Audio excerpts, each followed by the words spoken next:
What's up, everybody? Welcome back to the Live with Brandon Blakeney podcast. Of course, I'm your host, Brandon Blakeney, aka Brandon Lee TV. Back at it again with another banger, my friends. Y'all know the vibes. Kick back, relax, and come take a ride with me. You are now locked into the Live with Brandon Blakeney podcast. Here is your host, Brandon Blakeney. I'm going to put it out there. Joyce is going to be the best player in college basketball one day.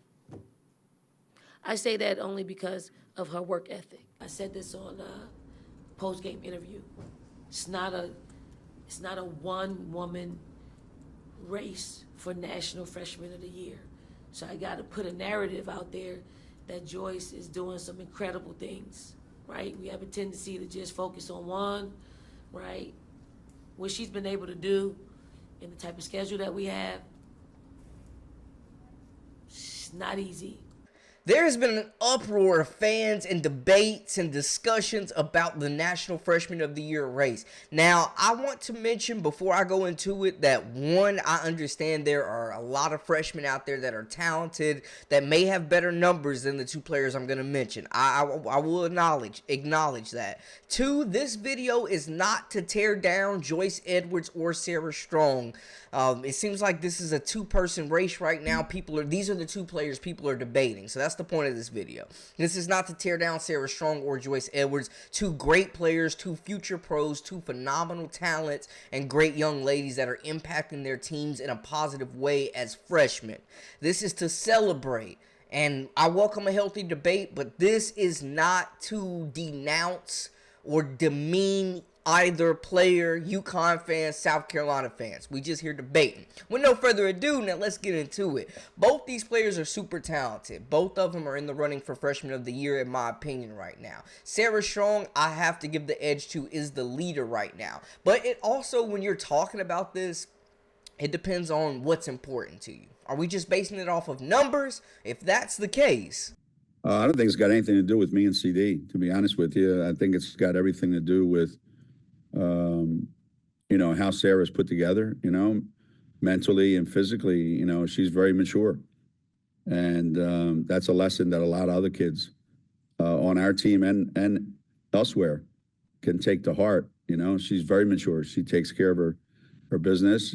She comes and gives you the same thing every single day. She's the one of the most consistent players that we have. We know exactly what we're going to get. And that, more than anything, has been what's allowed her to have the success that she's had. She's confident because she works at it every day, and she knows that she performs every day in practice, and that carries over into games. So that's who she is as a person, and obviously, the rest of the country's caught on to that.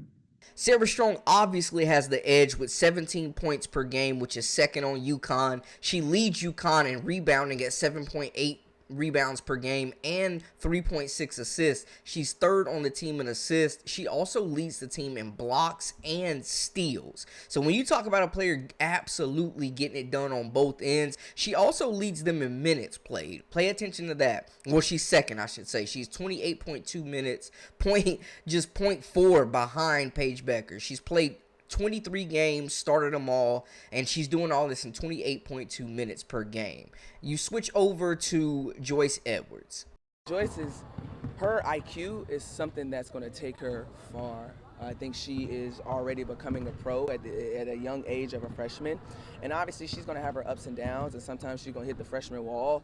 But just the patience and the IQ that she plays with, it's crazy. I mean, it's insane. Like, I wish I had that patience as a freshman, and that's what's going to really do. Like, obviously, getting in the gym and sharpening her tools are going to be so key, but to have that patience and that IQ right now and understanding how to read the defense and how you're being played, that is what you don't learn probably until you're in the pros and you're seeing different defensive coverages and different things like that. But I do see a little bit of myself in Joyce, and that's pretty good. Considering like my college career, it was a little but no, like, she's gonna be perfect. I feel like I'm so great. And even though she's a homegrown kid, I'm so glad that she came here because no one gets you ready. No one can prep your mind for the next level other than Coach Staley. And I think she's in the right hands. She got a great group around her. So, yeah, she's going to be good. Joyce Edwards is leading South Carolina in scoring, a very deep and talented squad, number 2 team in the country. She's averaging 12.7 points, 4.9 rebounds, 1.2 assists, and 57.2% from the field. Sarah Strong shooting 58.5% from the field. Joyce Edwards is doing her numbers, though, in way less time with 21 minutes per game. She's also coming off the bench and leading her team in scoring. So it depends on how you look at it. Strictly numbers, if you just look at box score, yeah, Sarah Strong heads and shoulders above Joyce Edwards in the stats category. And she's playing more minutes, so she's getting more time, more touches, more reps. On top of that, UConn depends on Joyce Edwards a lot more than South Carolina, UConn depends a lot more on Sarah Strong, I should say, more than Joyce Edwards is dependent upon. And she has more responsibility. UConn is not as deep as South Carolina. They don't play as many players, as many minutes. Sarah Strong is a top 2 player on this team, getting touches. They run the offense through her at times. UConn is more of a 1-2 punch, more so, while South Carolina is a well-oiled machine that has 2 starting lineups. So she's getting less minutes, Edwards is. She's getting less touches and less opportunities, but she's doing a lot with limited time. And Coach Don Staley is really searching for more minutes to give her. Now, Sarah Strong has the edge in stats. She's had more opportunities. She carries a heavier load for UConn, and they need her to. Both players have had exceptional things said about them. When you look at their games, stats, we give the edge to Sarah Strong. The better player, more complete player right now, that's tougher. I will still give that edge to Sarah Strong because she's averaging more points, assists, and rebounds. But also, I think her passing ability has been counted on and has been on more full display. She gets the ball in the post. She brings the ball up the court. Like, she's got that Breanna Stewart feel to her game where she's a more polished player right now. We're seeing different aspects of her game in a bigger volume. Her playmaking, her three-point shooting, she can really stretch the floor. That's something we haven't seen Joyce Edwards do a whole lot, bringing the ball up the court, initiating the offense. Joyce Edwards has been a valuable passer to her team, and she has shown playmaking ability, but she has not had the opportunity or the volume or the touches that Sarah Strong. And when you look at Sarah Strong, physical, imposing, three-point shot, like knockdown three-point shooter, can spread the floor, can run the pick and roll, can initiate the pick and roll. She can be the ball handler. She can pick. She can pop. She can do a lot. Like, we've seen more evidence of what she can do as a complete player. Now, Joyce Edwards, in my opinion, has the higher ceiling right now because we don't know everything that she can do. Joyce Edwards shows us something different every game.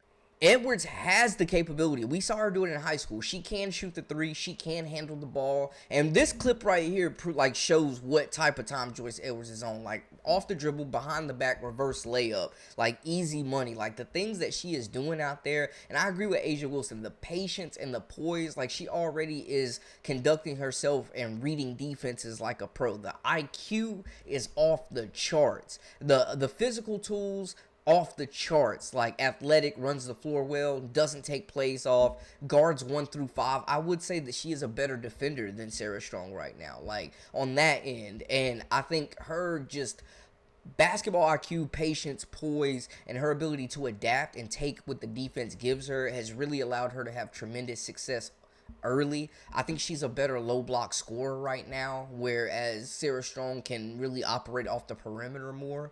But Joyce Edwards, we don't know completely what she'll be. If she turns into Asia Wilson, where she has that capability to do of getting in the gym and expanding her game and working on certain situations and skills and opportunities in the gym, like, she is nowhere near the player. I think Joyce is nowhere near the player that she will be. Like, Sarah Strong is closer to her ceiling and the player she's going to be at the next level. Joyce Edwards is literally unlocked, like, 20% of what she will be able to do. Like, I'm expecting the mid-range, which she's shown, to continue to improve. I'm expecting the three-point range to extend out to that three-point line. I'm expecting the range to extend, and she makes that a part of her game as South Carolina relies on her more. Like, we know the gist, man. South Carolina is not a team that typically wins a whole lot of individual awards. You go there and sacrifice to win championships. On the other end, UConn's in a whole different stratosphere as far as what Sarah Strong is being asked to do. She's been asked to carry this team pretty much when Paige Beckers was out, and she's delivered.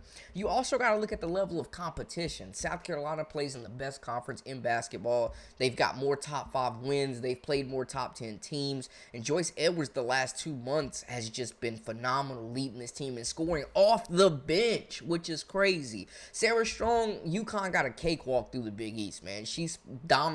She's doing what she's supposed to do. Now, I will say against USC, she absolutely gave Kiki Iriafen the business. So it's not to say that Sarah Strong hasn't done it against good competition. She was solid against Notre Dame as well.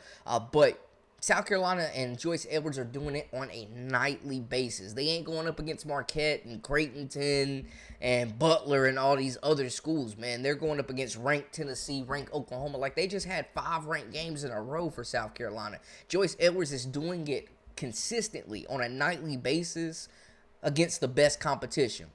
Both coaches have spoke highly of their players as well. Coach Gino Auriemma spoke highly of Sarah Strong, calling out her consistency, and Coach Don Staley has spoken extremely high of her freshman as well, pushing her for Freshman of the Year.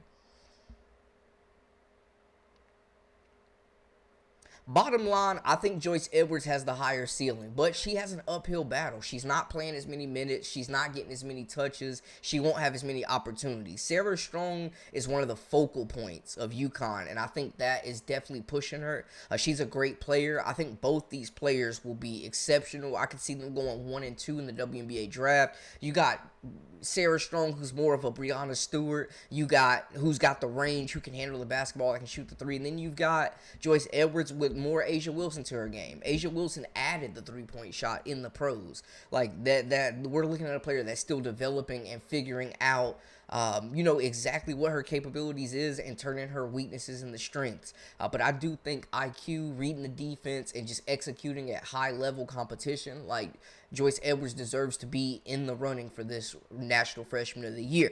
Now, I know there are some other freshmen that are out there hooping, that are doing their thing, and it's not to slight them. These are just 2 of the biggest names, number 1, number 2 player in the country coming in on most recruiting trails that, came in with big expectations and are headlining this freshman class right now. But I do think they'll both be great pros and have tremendous success throughout their college careers, and I'm looking forward to see the development of both players. Y'all let me know how y'all feel in the comments. That's a wrap for us. For all the latest and the greatest, I am Brandon Blakeney, aka Brandon Lee TV. This is the Live with Brandon Blakeney podcast. Until next time, make sure to hit that subscribe button, comment, like, share, and follow us on social media at Brandon Lee TV.